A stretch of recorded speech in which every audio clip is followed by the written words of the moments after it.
Pendant plusieurs mois, ils vont tenir une bonne pente et bam, ils retombent. Mais tu les accompagnais du coup? Tu leur disais Non, des moi je choses? suis pas psychologue. S'ils veulent se faire accompagner, il y a des numéros qui sont... Ah. Non.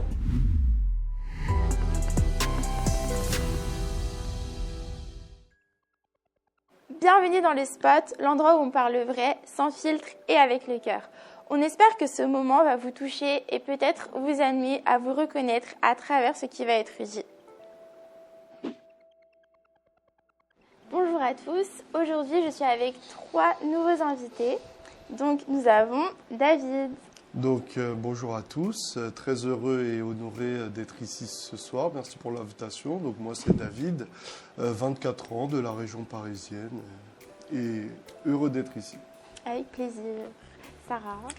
Bonjour à tous, moi je m'appelle Sarah, j'ai 19 ans et j'étudie en sciences sociales et en droit à Paris 1.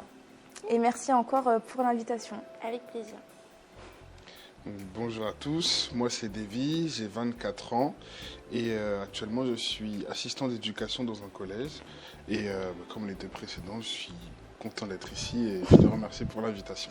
Merci à tous d'être venus. Et comment vous vous sentez du coup?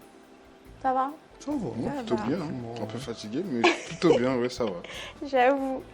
Est-ce que vous avez vu ce qui se passe un peu en ce moment sur les réseaux avec un jeune qui s'appelle Mizi? Il fait des pranks, il se filme en train de cambrioler chez les gens. Et il quelle vole. origine? Enfin, quel pays? Je sais pas pour les Quel pays? mais il est des États-Unis Ah, ok. pour le coup. Ok. Donc du coup, qu'est-ce que vous en pensez de cette affaire? Enfin, de cette affaire, de ce fait. Alors, je ne veux pas qualifier bien ou mal, mais je dirais plutôt que c'est dangereux. Dangereux parce que, pour ceux qui n'ont pas vu, du coup, dans ses pranks, il s'introduit chez des gens et des fois on peut voir dans ses vidéos que c'est des enfants qui sont jeunes, enfin on peut même pas dire adolescents, qui ouvrent la porte et Et ils sont choqués en plus aussi. Ouais. c'est un Ouais. peu c'est délicat choquant. comme contenu Ouais. en réalité. Bah, sur les commentaires, il y avait écrit, beaucoup de personnes disaient qu'ils se laissaient influencer par du coup ses fréquentations et que quand tu es créateur de contenu et que tu as des likes sur tes vidéos, c'est difficile de t'arrêter. Ah ouais, mais moi je suis d'accord effectivement avec ça, peut-être pour l'origine, mais après je trouve c'est facile un peu cet argument de dire oui il s'est fait influencer, donc c'est pour ça il savait pas ce qu'il fait, parce que là il a été arrêté, c'est ça? Oui. Et donc qu'il se retrouve dans des situations comme ça, je pense qu'à un moment donné, il avait un choix à prendre, tu vois.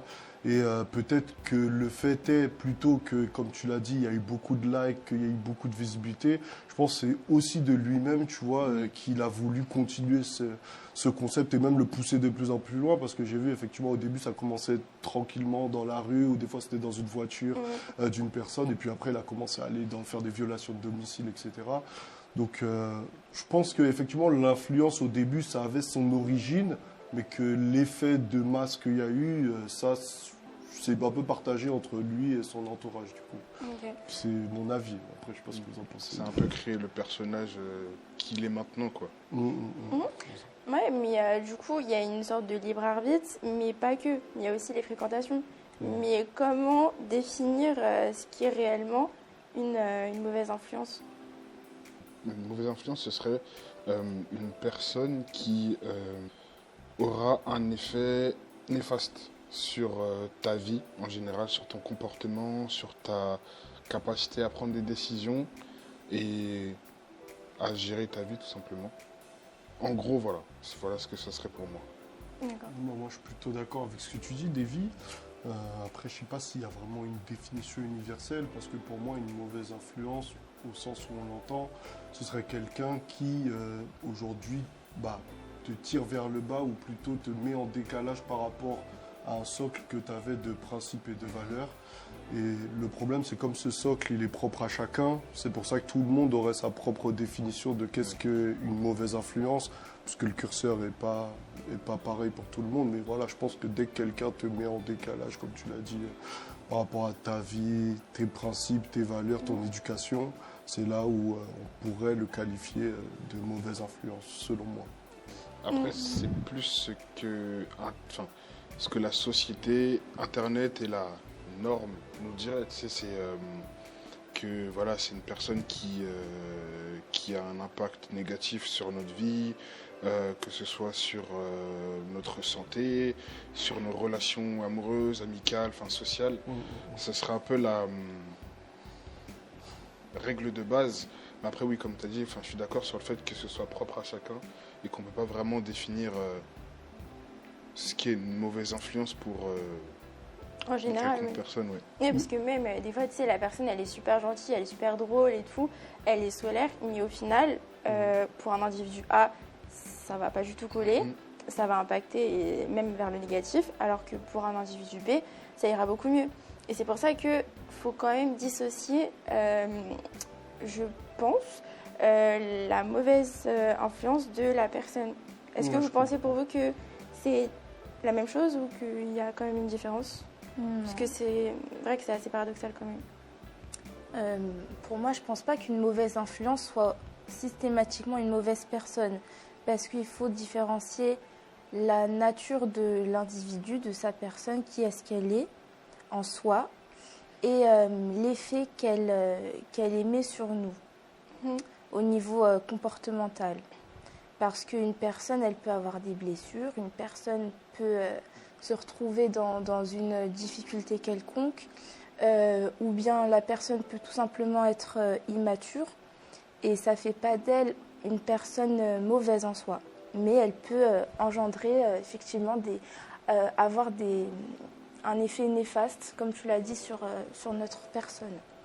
Mais du coup, qu'est-ce que vous faites des personnes qui sont comme ça, où c'est dans leur nature et il n'y a aucune raison valable de pouvoir excuser leur comportement? Parce que du coup, ça veut dire qu'il y a des exceptions, techniquement. Parce que... Ouais, mais c'est compliqué de juger d'un point de vue extérieur les raisons qui auraient poussé cette personne à dire telle ou telle chose, parce que je pense que chaque situation a son contexte. Donc ça veut dire qu'à partir de là, c'est toujours à l'appréciation de la personne. Moi, je vais dire oui, Rebecca, elle a parlé sur moi, à Davy et tout. Ouais, Rebecca, elle dit des choses à Davy et tout. Ça se voit que c'est pas des bonnes choses qu'elle dit. Mais derrière, je sais pas pourquoi Rebecca, elle a dit ça. Est-ce que c'est déjà le sens dans lequel je l'interprète? Déjà, ça peut être un premier facteur pour déjà déterminer si c'est quelque chose. Après, je pense que c'est la masse. Je pense quand il commence à y avoir énormément de gens qui ont ce même critère en disant attention là, je pense que je te prends comme exemple, oui, hein, non, c'est pas que Rebecca ait dit à Davy ça a pas l'air ouf. Ouais. C'est peut-être là où effectivement là il y aurait des questions à se poser, mais c'est toujours à l'interprétation des Après, personnes. du coup, est-ce que c'est Rebecca que tu vas qualifier de mauvaise influence ou c'est le groupe? Parce que tu sais pas vraiment le pourquoi du comment. Ouais, tu vois, c'est ça, comme tu l'as dit, c'est là où c'est compliqué de qualifier. Après, voilà, je pense déjà c'est au principal concerné, tu vois. Lui, il a vraiment un point de vue interne à la situation. On peut qualifier, par exemple, ce qu'on voit sur les réseaux avec Mizi, pour reprendre, nous, facile, derrière notre écran, on se dit, oh là là, lui, on ne sait pas derrière c'était quoi ses rapports avec son entourage, ses fréquentations, tout ça. Et je pense que c'est à lui de qualifier, en fait, si c'est une mauvaise personne. Après, des fois, il y a des gens qui sont un peu aveuglés, mais bon. Et justement, est-ce qu'on peut être influencé sans s'en rendre forcément compte? Ouais. Est-ce que tu as un exemple? Est-ce que vous avez des exemples ou pas? Après, moi, je suis partisan de dire que on influence tous et toutes notre entourage, que ce soit pour des bonnes ou des mauvaises raisons. Je pense qu'on est tous des influenceurs. Typiquement, je vais prendre une situation. Si jamais je suis avec ma femme et tout ça, et que vas-y, j'ai pas envie je veux lui faire plaisir, je me bassine pour faire un voyage depuis plusieurs mois, mais j'ai pas envie de mettre un beaucoup budget. Donc ça veut dire, je vais arriver vers elle, je vais dire, ouais, t'en penses quoi entre ces deux destinations, entre l'Italie et la Grèce par exemple, tu vois? Elle va dire, ah trop bien, vas-y, on va en Italie et tout. Donc quelque part, tu vois, j'ai fermer le choix, restreindre le choix. Donc je l'ai influencé d'une certaine manière, mais elle n'a pas perçu comme si j'essayais de l'influencer. Ouais. Maintenant, cette technique, elle marchera plus. Du coup, je viens de me griller. Mais voilà, donc en fait, je pense, et dans nos rapports entre tous, même nos attitudes, des fois, c'est même pas dans la parole, hein, dans nos attitudes, on s'influence tous les uns les autres, que ce soit pour des bonnes ou des mauvaises raisons, ou pour nos propres intérêts, tu vois. Donc, c'est vrai. Après, on ne se rend pas forcément directement compte de l'impact du coup de l'influence. Tu sais, par exemple, là dans son exemple, on va se dire que, elle va se dire du coup que ah c'est trop bien, il va me payer un voyage en Italie, je suis contente, etc. Sauf que peut-être que si elle savait, elle connaissait la technique, enfin tout ce qu'il a fait du coup pour restreindre son choix. Peut-être qu'il aurait des problèmes après ça, je sais pas, mais tu vois, ça aurait été différent. Elle aurait peut-être choisi un autre pays parce que c'est parce qu'elle voulait de base. Ok. Mais je pense qu'on a tous vécu un peu ce moment où tu te poses et tu réfléchis du coup à qui compose ton entourage et que tu veux évoluer. Mais malheureusement, du coup, ça veut dire aussi perdre des personnes avec qui tu as grandi. Et comment vous arrivez à faire ce tri? Est-ce que ça vous est déjà arrivé? Et comment vous l'avez vécu du coup? Pas facile. Pas facile parce que c'est... alors ça peut arriver que ce soit des personnes avec qui tu grandis, tu les connais depuis tout petit et que du jour au lendemain, tu te rends compte que vous n'avez plus les mêmes principes, vous n'avez plus les mêmes valeurs, tu te rends compte que votre éducation, elle n'est pas pareille et devoir se séparer d'un ami avec qui tu as fait beaucoup de choses, tu as partagé 400 coups, voilà, limite c'est ton frère qui a vécu avec toi, c'est jamais une décision très simple à prendre. Après, alors ça n'engage que moi, mais je pars du principe que si tu es sûr que c'est une bonne décision pour toi, il n'y a pas de regret à avoir. Si tu sais que c'est bon pour toi et bon pour la personne, il n'y a pas de regret à avoir. Après, c'est vrai que c'est très compliqué parce que du coup, ça rejoint ce qu'on disait, comme quoi on peut se faire influencer sans le savoir. Parce que à force de traîner du coup avec cette personne, tu te dis ah non, mais c'est comme ça qu'elle est, comme on disait tout à l'heure. Et au final, t'évolues pas. Et tu te dis ah mais non, mais c'est normal, je reste. Et tu restes dans ce schéma en fait qui peut être toxique, mais tu t'en rends pas compte. Et c'est la même chose avec les réseaux sociaux. On suit énormément de personnes sur les réseaux. On voit un nombre incalculable d'informations par jour. Et il y a ce truc de j'aime bien son contenu, je vais m'abonner. Donc, quelque part, est-ce que les réseaux sociaux et donc le contenu, notre feed qui est personnalisé, serait pas une autre forme d'entourage qui peut être néfaste du coup?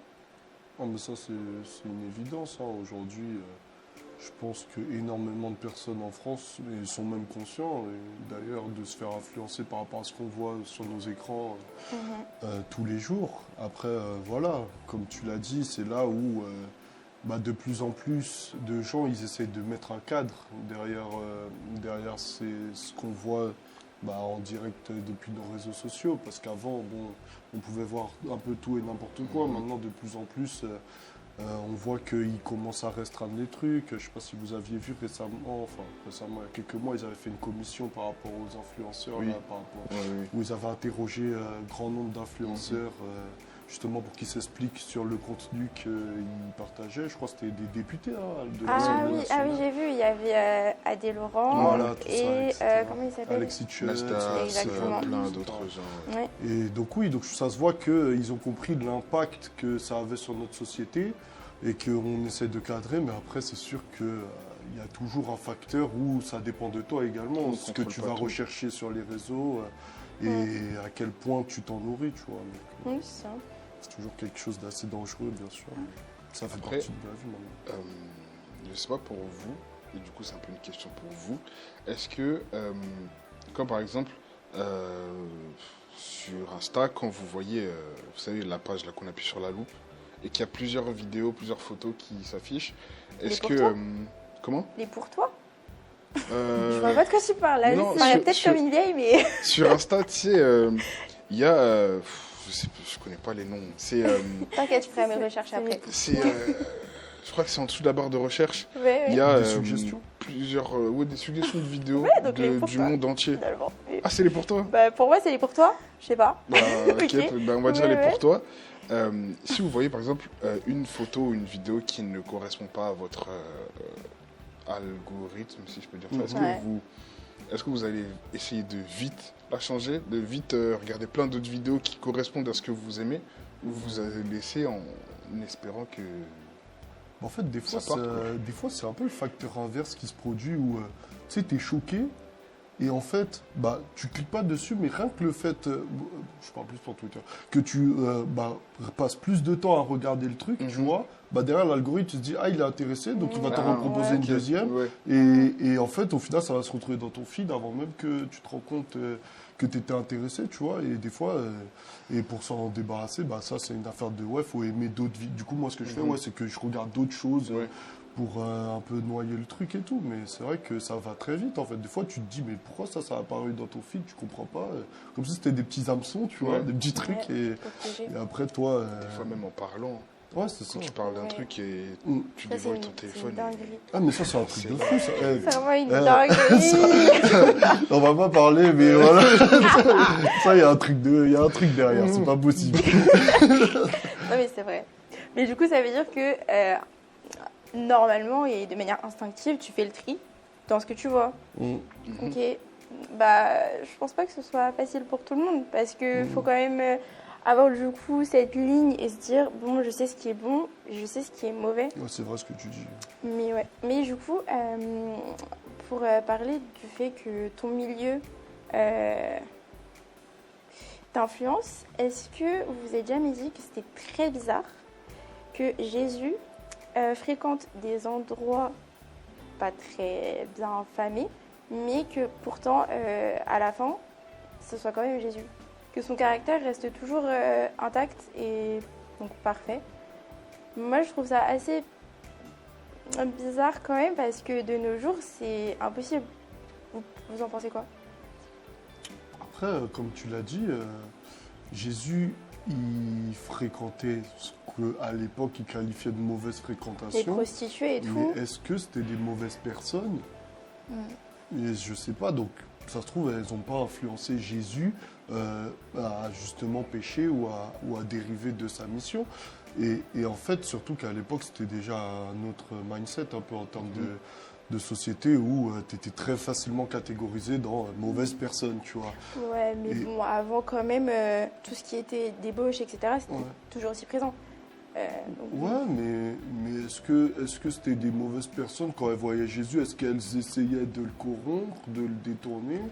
Moi, je pense Après, pas. que tu le veuilles ou non, vous pensez pas que à force de rester dans un milieu en particulier, tu vas finir par te faire influencer? Oui. Vous pensez, selon vous, que c'est possible d'être dans l'eau, mais ne pas être mouillé? Non, mais Jésus, c'était ponctuel aussi. c'est Oui, pour mais ça. maintenant, de nos jours, Ah oui, non, moi je suis Actuellement. d'accord avec ce que tu dis. Ouais, je pense que quand tu te complais dans un environnement, c'est sûr qu'au bout d'un moment, tu vas finir par t'adapter à ce milieu, tu vois. Donc ça, c'est sûr que c'est à toi de faire ton choix. C'est un peu comme traîner avec des fumeurs, même si on n'a pas forcément la cigarette à la bouche. On est des fumeurs passifs parce qu'on respire la fumée. Et en réalité, du coup, à la différence de Jésus, lui, il voyait le bon directement. Je pars du principe qu'il arrivait à voir le bon directement chez une personne. Et nous, on n'a pas cette capacité-là. Tu vois, donc on a besoin de pas tester, mais d'évaluer un peu cette personne si cette personne mérite d'être dans notre cercle d'amis, dans les personnes en fait, qu'on fréquente, à qui on parle. Et mais comment tu évalues cette personne du coup? Parce que tu as dit, oui, vu qu'on n'a pas cette capacité, comment tu arrives à savoir que cette personne-là, tu peux la faire rentrer dans ton entourage? les expériences de vie. Je te dirais ça parce que, à force de côtoyer une fois la personne, 2 fois, 3 fois, enfin, t'apprends à la connaître, en fait, au final. Et alors, si tu sors dehors avec cette personne, ou si juste en échangeant, en fait, t'arrives à te rendre compte ou pas, mais j'espère que oui, que c'est une personne qui pourrait t'apporter quelque chose de positif, et dans ce cas-là, l'intégrer ou pas, c'est vraiment propre à chacun, dans ton cercle d'amis, et Ok. c'est vraiment toi qui décides. Et du coup, quand tu parles de relations, etc., ça me fait penser au fait que certes, il y a les relations amicales, mais il y a aussi les relations amoureuses. Et est-ce que pour vous, l'amour ou l'amitié, et l'amitié, justifie de rester dans une relation qui peut te paraître toxique et qui peut être toxique pour toi? Non, pas pour moi, parce que dans une relation amicale ou amoureuse, le but de cette relation, c'est d'apporter un bonus dans sa vie. Et si cette relation te nuit, te tire vers le bas, dans ce genre de situation-là, l'amour ne suffit plus. Même si c'est essentiel, c'est la base, c'est le fondement même de nos relations. Mais ensuite, une fois qu'on a le socle, il faut qu'il y ait des choses au-dessus, comme le respect, comme la confiance, etc. Et si, à partir du moment où il n'y a pas, cette construction au-dessus de la base, eh ben, tout s'écroule pour moi.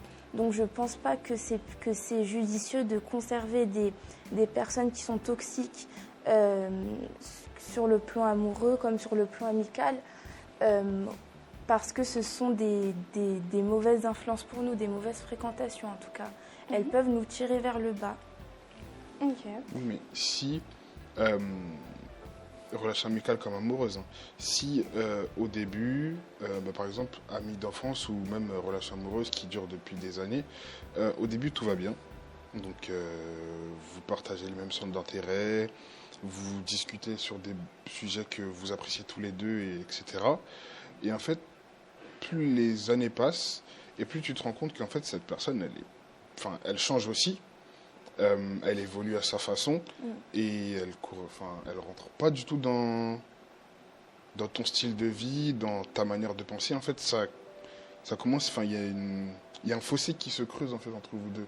Sauf que tu aimes cette personne amicalement ou même en amour, tu es attaché à cette personne, mais au final, tu te rends compte que c'est pas du tout ce que toi tu partages. Après, déjà, l'être humain, c'est un être qui est muable. Ça veut dire qu'il change. Toute sa vie, il va changer au niveau de corporellement, au niveau de son mindset. Même spirituellement, il évolue. Il y a des évolutions sur tous les plans de la vie. Donc la personne que tu es à l'âge de 15 ans ne sera pas la même à l'âge de 25 et à 35 et à 45. Donc il faut s'attendre à ce que la personne que tu côtoies, la personne que tu aimes, puisse changer elle aussi, et que toi aussi tu changes. Et dans une relation amoureuse, en général, le couple évolue ensemble. Ça veut dire qu'ils grandissent ensemble. Je me rappelle que mon papa m'avait dit une fois, que ma mère n'était pas celle qu'il avait épousée, et que ça m'arrivera aussi. Mon futur mari ne sera pas celui que j'ai épousé 10 ans après, 10 ans de relation après. Et il faut s'y attendre, et c'est une évolution à faire ensemble. Par contre, à partir du moment où vos trajectoires divergent, là, il faut faire un travail. Il faut reconsidérer la chose. Il faut reconsidérer la chose et se demander, est-ce que cette personne adhère à mes valeurs? Est-ce qu'elle adhère à mes principes fondamentaux? Ou est-ce que cette personne-là va juste me nuire, dans le sens où on ne sera plus alignés, nos valeurs ne seront plus alignées. Et dans ce cas-là, pour moi, c'est catégorique. Il ne faut pas continuer à fréquenter ce genre de personnes, malgré l'amour. Oui, mais du coup, moi, mon interrogation par rapport à ce que vous dites, effectivement, sur le principe, c'est vrai, Mais comment, en fait, ça se fait pas, c'est pas du jour au lendemain, tu te rends compte, cette personne, elle Ça est se fait dans le totalement temps. différente. Donc ça veut dire que toi, tu grandis avec elle, comme tu dis, tu évolues, mais tu vois pas peut-être que il y a 10 ans, elle était comme ça, et aujourd'hui, elle t'a emmené dans Vers cette le mauvaise voie. Comment quelqu'un qui est dans une situation ancrée dans son milieu, tout ça, que ce soit dans l'amitié ou dans l'amour, il se rend compte du jour au lendemain que c'est une mauvaise personne et qu'il faut la quitter, tu vois, ou qu'il faut couper ses ponts. Moi, Après, je comment dis Que c'est c'est bon. progressif. Vas-y. Comment, je sais pas. Je pense que c'est... Il n'y a pas de recette secrète, quoi.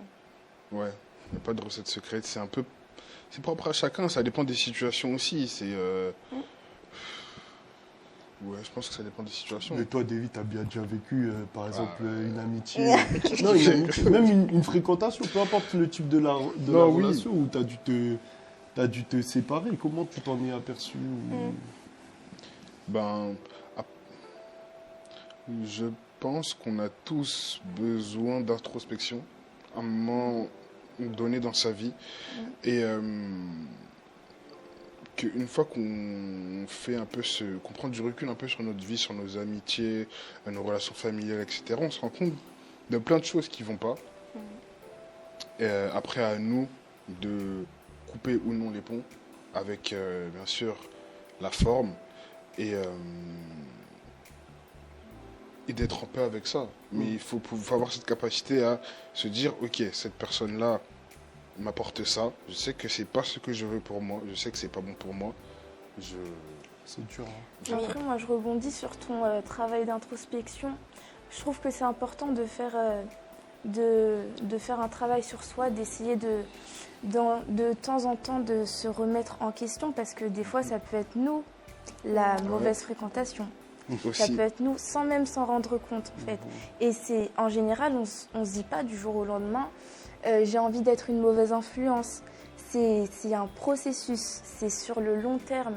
C'est pour ça que c'est important de se poser et de réfléchir. Bon, là, je vois qu'il y a une divergence entre moi et la personne en face que j'aime, mais qui est-ce qui s'est éloigné de l'autre, qui est vers la mauvaise voie. Et voilà, il faut avoir ce discernement du bien et du mal. Mais du coup, est-ce qu'on peut sauver quelqu'un qui file un mauvais coton? Comment on peut sauver cette personne-là? Est-ce que c'est possible, selon vous? C'est-à-dire que en gros, la personne, elle se fait influencer dans le mal. Exactement, genre, par exemple, t'es ami avec une personne qui se drogue. Est-ce que, du coup, c'est possible pour toi de la sauver? Et ça rejoint du coup ce qu'on disait tout à l'heure. Est-ce que tu peux continuer la relation alors que techniquement c'est toxique? Parce que tu le veuilles ou non, quand tu restes avec la personne, ça t'atteint. Ah oui, non, c'est vrai. Hein. Donc est-ce qu'on peut sauver quelqu'un Bah, qui a un mauvais côté? sauver, c'est un terme un peu fort. Seul Jésus sauve. Ouais, c'est ça. Allez. En vrai, il faut juste prier pour la personne, Ouais. parce qu'elle va tenir. Elle va tenir tôt ou tard. Seul, tu peux pas faire le travail à la place de Dieu. Il faut laisser Dieu faire. Après, c'est vrai qu'on peut... Non, je suis pas d'accord. Parce que, non, je suis d'accord avec le principe. Bien sûr, on le connaît tous, le principe ici. Oui, tu pries pour la personne et tout. Mais t'as vu, elle est dans ton entourage. Avant même de prier pour elle, au point où tu t'es dit, ouais, ça y est, c'est Dieu qui s'en occupe. Qu'est-ce que tu as fait toi personnellement pour essayer, pas de... Ou si, déjà peut-être d'alerter sur des signaux, de voir comment... Parce qu'on a dit qu'on était tous des influenceurs. Comment toi, ok, elle t'influence dans le mal, mais comment toi, tu as essayé de l'influencer dans le bien? Est-ce que tu as mis en lumière certaines choses? Et si, bien sûr, la personne, elle est trop butée, là, ça y est, tu laisses entre les mains du Seigneur. Mais déjà, moi, je dis, c'est à notre échelle personnelle, déjà, dans un premier temps, tu veux, Rebecca, je sais que tu fais telle chose, voilà, moi, ça me plaît pas trop que tu fasses ça et tout. Et puis, pense à toi, pense à un truc, essayer de pas de la sermonner, mais tu vois, de lui mettre en lumière certaines choses. Et après, dans un second temps, je suis d'accord, si au bout de plusieurs reprises, maintes et maintes fois, la personne butée dans sa voie et tout, là, c'est effectivement, tu laisses ça, tu déposes ça et puis tu laisses Dieu s'en charger. Après, il y en a qui s'en rendent même pas compte, qui sont dans de mauvais travers. Ils s'en rendent même pas compte, quand bien même on essaye de leur expliquer, de leur faire ouvrir les yeux, que là, il y a un problème. Malgré tout... bah, ils Après, sont c'est but. des travails, ça se fait vraiment sur du long terme. Des fois, nous, on a tendance à se dire, ah, lui, je sais qu'il est dans telle voie, je lui ai dit une fois, deux fois, On va il veut changer pas d'un écouter, coup, vas-y, fin de lui, je coupe les ponts. Ouais. Mais moi, j'ai eu des amis dans des situations où ils ont changé au bout de 2 ans, des 2, 3 ans. Et quand on pense à ça, on se dit, ah ouais, bien C'est sûr, je long. dis pas que j'ai fait le pasteur pendant 2 ans. Grave, c'était long. Hein. Mais au final, ils ont Ça a réussi payé. à Ouais, commencer ça a à payé. changer au bout des fois, c'est quoi? C'est pendant plusieurs mois, ils vont tenir une bonne pente et bam, ils Tomber. retombent. Mais tu Et les le truc et accompagnais tout. du coup? Tu leur disais Non, des moi je choses? suis pas psychologue. S'ils veulent se faire accompagner, il y a des numéros qui sont là. Waouh. Non, mais par contre, oui, quand on en parlait, moi je disais mon avis clairement. Mais Je donc- disais, moi je cautionne pas ce que tu fais, tu vois. Ce serait peut-être bien que, voilà, Je lui dis que, en fait, je disais pas ce serait peut-être bien que tu fasses ça. Non, je disais, mais en vrai, qu'est-ce que ça t'apporte de faire ça? Et on débattait là-dessus. Je disais, mais pourquoi tu fais ça? J'essayais de comprendre d'abord, de me Ouais. mettre à sa place. Et des fois, ok, quand il exprime son avis, là, des fois, je disais, ok, je comprends, tu vois. Je peux pas dire, non, vas-y, t'as pas à faire ça, nanani, tu vois. Il a exprimé un avis. Je lui disais, moi, ce que j'en pensais, mais bien sûr, peut-être que j'étais pas assez brise-glace, assez ferme, mais en même temps, bah, je suis pas forcément, c'est peut-être pas forcément mon rôle. Moi, je lui mets en lumière, je lui dis ce que moi, dans ma vie, eh ben, ça m'apporte l'absence de ces choses-là. Et c'est dans cette manière-là que j'ai influencé. Mais d'arriver et de dire, ouais, t'as pas à faire ça. Je te prends un exemple bateau, je sais pas moi. Un ami où tu es au courant qui trompe à foison ou quoi. Et ben derrière, tu vois, tu vas lui dire, moi, voilà, je cautionne pas. Moi, je te dis que bah, derrière, ça peut développer ça, de faire ça dans ta relation et tout. Après, s'il te dit oui, mais moi je fais ça parce que je ressens quelque chose, c'est compliqué de dire bah non, t'as pas à ressentir ça, tu Oui. vois. On peut pas juger un sentiment, une émotion. Après, tu as dit un truc au début qui m'a interpellée quand Rebecca avait demandé une définition, la définition d'une mauvaise influence. Tu avais dit que c'est quelque chose de subjectif, que en réalité, une mauvaise influence, c'est quelqu'un qui va te tirer vers le bas. Mais tirer vers le bas, c'est quelle est la notion du bien et du mal? Ça, c'est quelque chose de subjectif. Donc en fait, cette personne-là que tu vas essayer d'influencer vers le bien, ça se trouve, elle a juste pas la même notion que toi, tu vois. Exactement, t'as tout dit. Ah, c'est vrai. Mais du coup, tu sais, ce que tu viens de dire, c'est très compliqué parce que il y a aussi la personne en face qui pourra te dire, mais en fait, tu m'as pas aidé et t'étais pas là quand j'avais besoin de toi. Parce que pour ce que tu viens de dire, quand je t'ai demandé si tu l'avais accompagné, tu m'as dit, mais je suis pas psychologue. Sauf que si tu prends le verset qui dit, l'ami aime en tout temps et dans le malheur, il se montre comme un frère. Oui. Comment tu appliques ça du coup? Parce que je comprends pas trop. C'est pour ça que je comprends pas. Parce qu'on parle de deux choses différentes. Bah, L'accompagnement, quand on parle d'un accompagnement, t'entends quoi par accompagnement? accompagnement, c'est. Ça veut pas dire que je l'aime plus. Ah, mais non, non. Quand je dis l'ami aime en tout temps et dans le malheur, il se montre comme un frère, Oui. ce que la personne traverse, c'est un malheur. Enfin, un malheur. Ok, oui. Donc, accompagnement, en tant qu'ami, c'est tu fais sortir la personne, je regarde tellement. Non, j'essaie de comprendre. Non, Tu non, fais ça- sortir la personne, tu lui envoies des messages, tu Mais c'est ce demandes que j'ai comment dit. elle va, etc. Mais non, parce que quand je te dis 2 ans, c'est long et je m'imagine, non, mais j'ai pas fait ça sur du long terme. C'est ça que je comprends Non, je t'ai pas. dit, j'ai pas fait ça tous les jours. Ah oui, non, clairement. Et d'ailleurs, aujourd'hui, attention avec le terme accompagnement, parce Oui. que en fonction des problèmes, il y a des spécialistes qui font des Oui, études, oui, oui. justement pour ce type de situation.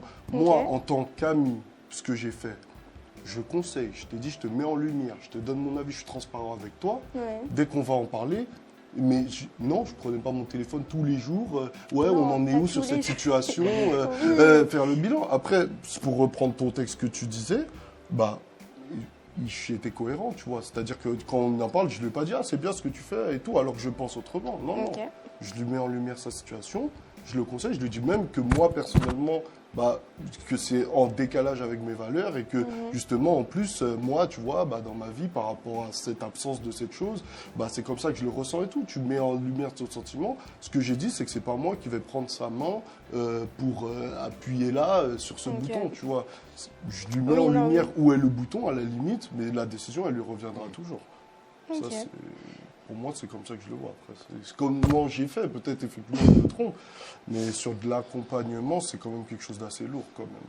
Oui, tu as parlé des valeurs. Donc, est-ce que ça veut dire qu'on doit s'entourer de personnes qui partagent uniquement les mêmes valeurs que nous et les mêmes croyances ou pas? Bonne question, Rebecca. Moi, je veux bien y répondre. Oui, vas-y. Je pense que tout dépend de la situation parce que une personne qui ne partage pas les mêmes valeurs ou les mêmes croyances, par exemple les croyances religieuses, on va partir de cet exemple-là, je pense que c'est pas problématique de côtoyer des personnes avec des différences sur ce point-là, même au niveau doctrinal, parce qu'on est chrétien, mais la différence entre chaque dénomination chrétienne, c'est... personnellement, je suis chrétienne, et la différence entre les autres dénominations chrétiennes, c'est au niveau doctrinal. Et franchement, moi, je trouve que c'est pas problématique dans le sens où ça peut même apporter une richesse de comprendre le point de vue de l'autre. Par contre, là où je viens nuancer mon propos, c'est quand les valeurs ou les croyances de la personne en face de moi est complètement contradictoire avec mes croyances fondamentales et qu'elles viennent et que ça en devient problématique. Vous voyez, ça en devient problématique. Par exemple, je sais que quand j'étais en seconde, j'avais un petit groupe de copines. En fait, on était 3. Et mes 2 copines, au début, on venait de se rencontrer, on venait d'arriver au lycée, on connaissait personne. Et on s'est vite liés d'amitié, donc c'était trop bien.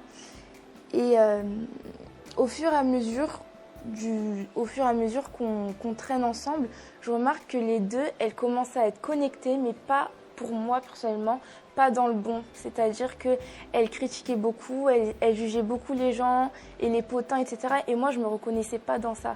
Ça fait pas partie de mes valeurs fondamentales. Mon socle fondamental de valeurs, ça fait pas partie de ça.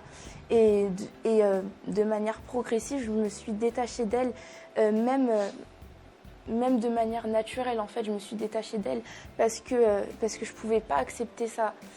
Pourtant, ça faisait pas d'elles des personnes méchantes en soi, mais pour elles, c'était dans leur délire, c'était vous voyez ou pas? Ouais, je vois de ouf.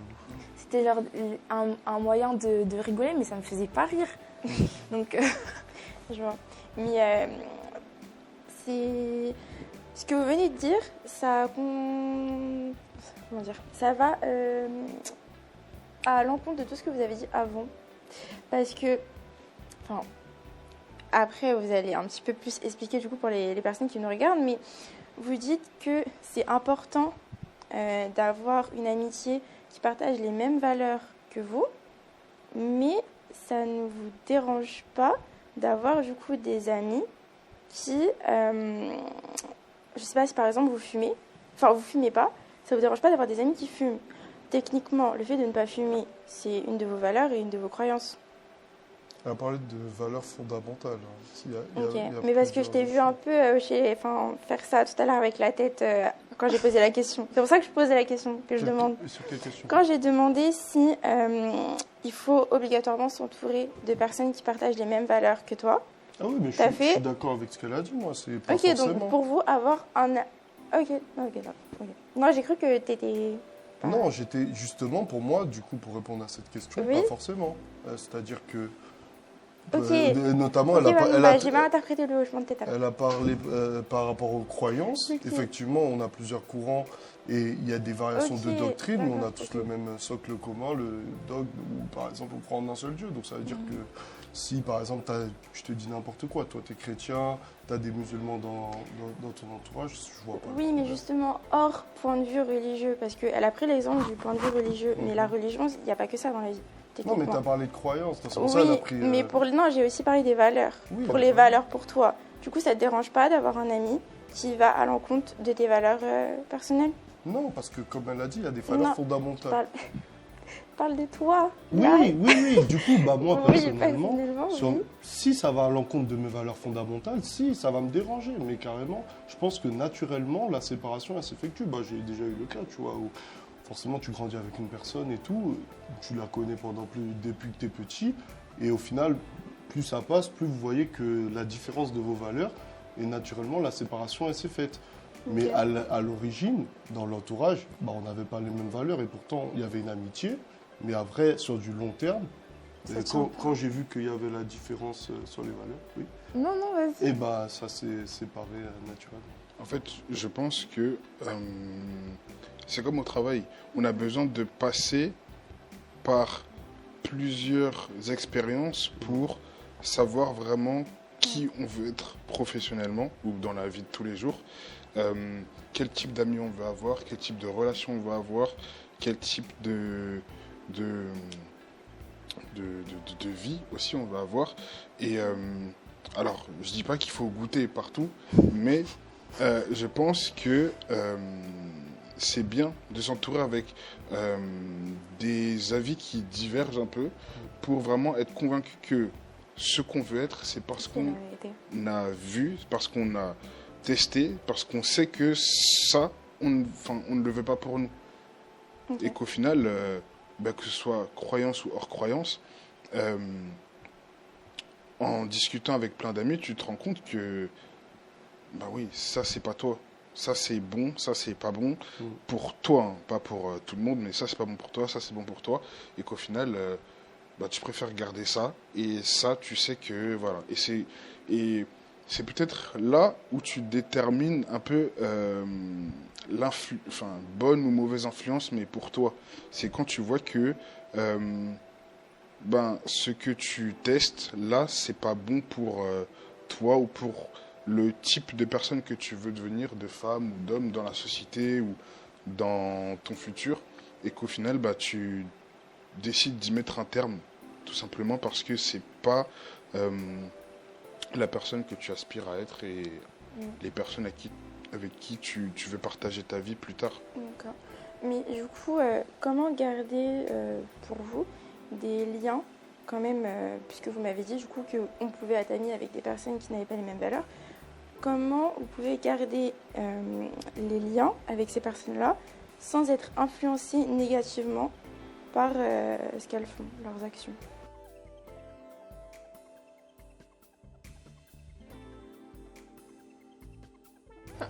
C'est une bonne question. Après, des fois, c'est forcément, on a tous un socle commun de valeurs.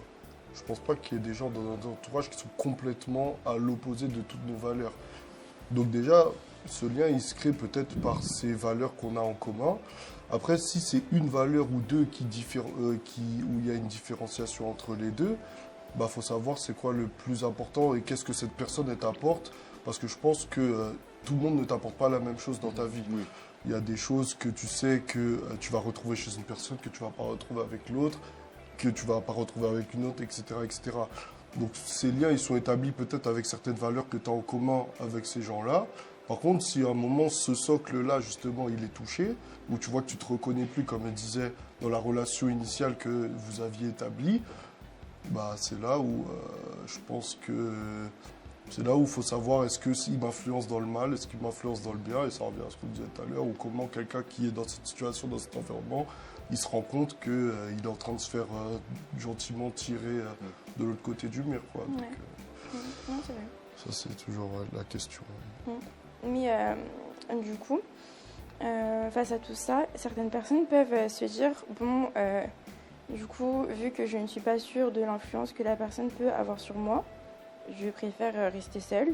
Il y a énormément de personnes qui restent seules et qui préfèrent être isolées. Donc, est-ce que pour vous, c'est une sorte de protection ou c'est plus un piège qui mène vers quelque chose de mauvais? Pour moi, c'est du déni. Après, Moi, je trouve que c'est un peu, c'est une solution extrémiste, selon moi, parce que déjà, on n'est pas fait pour être seul. La Bible dit, même les philosophes, on est des animaux grégaires, des animaux sociaux. On a besoin de cette vie en communauté. On ne va pas aller s'isoler par peur que quelqu'un puisse nous tirer vers le bas. Je sais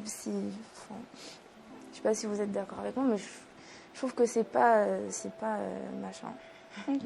Non, je suis d'accord, parce que ça voudrait dire quoi? Ça voudrait dire qu'on va pas travailler, Enfin, après, on peut faire maintenant, le travail à domicile, ça existe, Ouais, le par contre, télétravail et tout.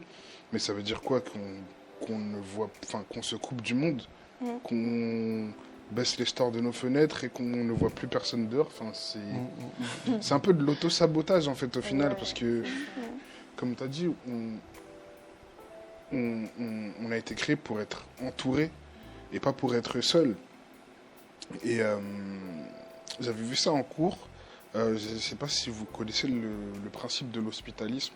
Non. C'est, alors je crois que c'est un psychiatre, je ne vais pas dire de bêtises, c'était René Spitz qui avait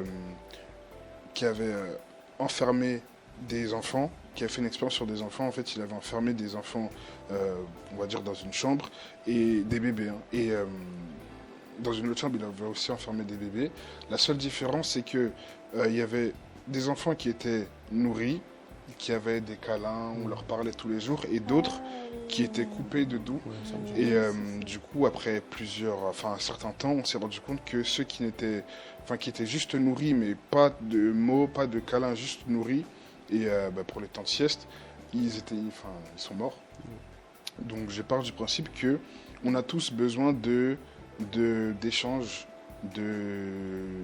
d'affection, de respect, de toutes ces valeurs fondamentales, en tout cas que la société veut nous faire partager.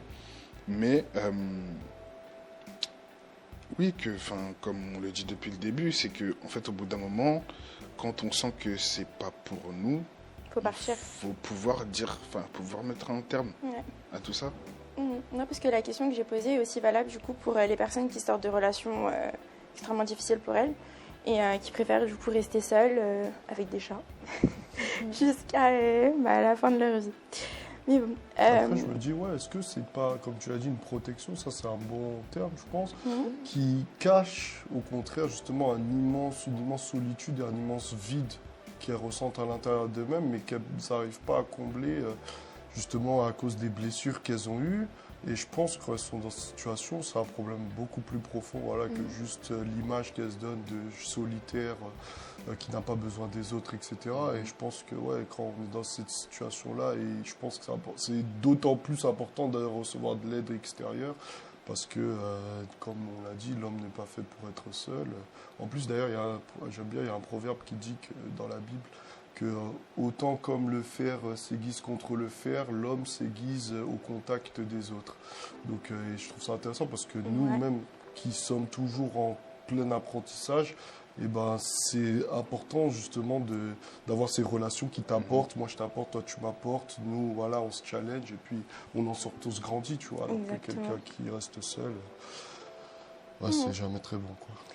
Du coup, est-ce que chacun, de manière individuelle, vous auriez un message pour quelqu'un qui nous regarde et qui fréquente des personnes qui ont une mauvaise influence sur sa personne, et soit qui n'arrive pas du coup à s'en défaire, ou qui réfléchit et qui ne sait pas clairement ce qu'est une mauvaise influence?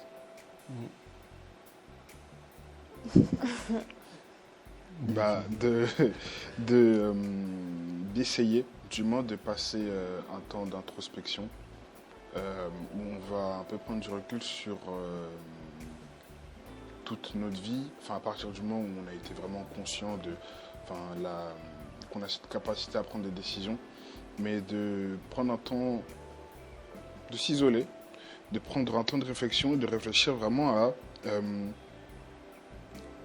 qu'est-ce qui est bon et mauvais pour moi dans ma vie actuellement, qu'est-ce qui peut ou pas changer, et à partir de là, s'il faut limite prendre une feuille, faire bon, mauvais, et on remplit la liste, et après prendre une décision sur ce qui a changé, ce qui ne peut pas changer, ce qu'il faut retirer, ce qu'il faut garder, etc. Merci. Sarah, du coup? Moi, mon conseil, ce serait déjà, comme on dit, vaut mieux prévenir que guérir. Donc, mon conseil, ce serait plutôt, comme on l'a dit, on ne peut pas s'isoler, fermer nos volets et éviter les gens autour de nous. Par contre, on peut se préserver dès le début sans trop être impliqué dans une relation au départ en tout cas, d'apprendre à connaître la personne, d'apprendre à voir mais qui elle est réellement, d'apprendre à voir si plutôt de voir si la personne, ses valeurs rentrent en adéquation avec les nôtres, sont compatibles avec les nôtres, de voir si on est compatible en fait. Et à partir de ce moment-là, si on voit qu'il n'y a pas de red flag, s'il n'y a pas de lapsus révélateur, j'ai envie de vous dire, on peut s'impliquer émotionnellement, mais la Bible déjà nous dit, garde ton cœur plus que toute autre chose, car de lui découlent les sources de la vie. Le cœur, c'est précieux, le cœur, ce sont les émotions. Et avoir le cœur brisé, ça fait mal. Donc, se préserver son petit cœur. Voilà. Merci. David, du coup. Voilà, comme totalement tout dit. Mais ouais, je pense que le principe, c'est vraiment ne trahissez jamais vos principes et vos valeurs pour qui que ce soit. Parce que aujourd'hui, si on ramène un peu donc à notre religion, on a quand même ce socle qui est la Bible qui nous est donné, où on nous dit toutes les directives, les instructions à avoir pour avoir une vie droite. Et si vous voyez que quelqu'un, je pense, au final, c'est toujours progressif, comme tu l'as dit, mais petit à petit, tu commences à faire des petits compromis, puis des plus gros compromis sur des choses qui te tenaient à cœur, que tes parents t'ont inculqué, ou même que tu as appris étant petit. Je pense que c'est là où tirer des sonnettes d'alarme. Je sais que c'est pas facile, mais essayez, mais ne trahissez jamais vos principes et vos valeurs pour personne en tout cas. Ok. Et toi? Moi? Parce qu'on doit te donner quand même. Bah oui, c'est trop facile. Bah ça. oui. Je pensais avoir échappé. Pour moi, personnellement, c'est à peu près la même chose que vous. Se poser et réfléchir, c'est super important parce que, mine de rien, pendant la semaine, on est tous au travail ou à l'université, au collège, au lycée, et on fréquente les mêmes personnes sans forcément se demander si ces personnes-là nous apportent quelque chose de bien ou nous enlèvent quelque chose d'important, comme David le disait. Et plus tard, on est tous amenés à vouloir être des personnes épanouies et être accompagnés de personnes qui nous aident et nous amènent vers quelque chose de bien. Et je pense que vraiment trier son entourage le plus tôt possible, ça peut nous amener à avoir au final un entourage qualitatif. Donc vraiment, comme David disait, faire une introspection. On a oublié quelque chose de très important, de demander à Dieu son aval pour chacune des relations. De lui demander s'il approuve ou de nous envoyer des signes qui puissent nous parler, parce qu'on a un Dieu qui est vivant, il n'est pas silencieux. Il parle et très souvent c'est nous qui sommes trop distraits pour entendre sa voix. Ouais. Donc lui demander et d'être à l'écoute, écouter ce qu'il a à nous dire et de lui demander, carrément lui demander si c'est pas une bonne personne pour moi, que tu puisses la retirer. Et ça Tout marche. simplement. Et ça fonctionne. Ça fait mal quand on s'est attaché à elle, surtout émotionnellement, ça fait mal. Ouais. Mais Une En fait, semaine faut- de mouchoirs, une Oui, semaine c'est ça. de zouk. Et en fait, il faut surtout apprendre à ne pas fermer les yeux et à écouter aussi les personnes du coup qui nous font des remarques sur notre entourage, parce que ça arrive. Des fois, tu as plusieurs groupes d'amis et des fois, des personnes vont dire « Ah, mais un tel, tu devrais faire attention, etc. » Et surtout, écoutez vos parents. Je sais que c'est très compliqué et on ne peut pas toujours le faire, surtout en étant jeune, mais les parents ont une expérience qui dépasse celle qu'on vit actuellement. Ils ont déjà tout vécu et je pense que les écouter, c'est important, surtout que c'est Dieu qui les a placés dans nos vies et qui les a mis là. Donc à ne pas négliger. Mais attention quand même. Oui. Si. Mais attention quand même. Voilà. Merci en tout cas à vous d'être venus. Merci beaucoup. Merci Merci d'avoir à fait le toi. déplacement. Et merci aussi parce que vous êtes restés enjoués et tout, et malgré la fatigue. Merci.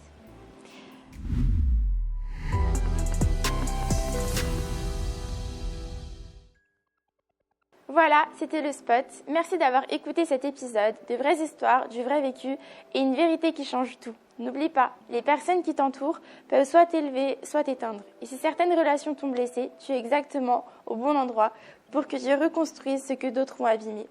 Prends soin de ton cœur, choisis qui marche avec toi et laisse Dieu éclairer ton chemin. Partage cet épisode à quelqu'un qui en a besoin, restez connectés et à très vite sur le spot.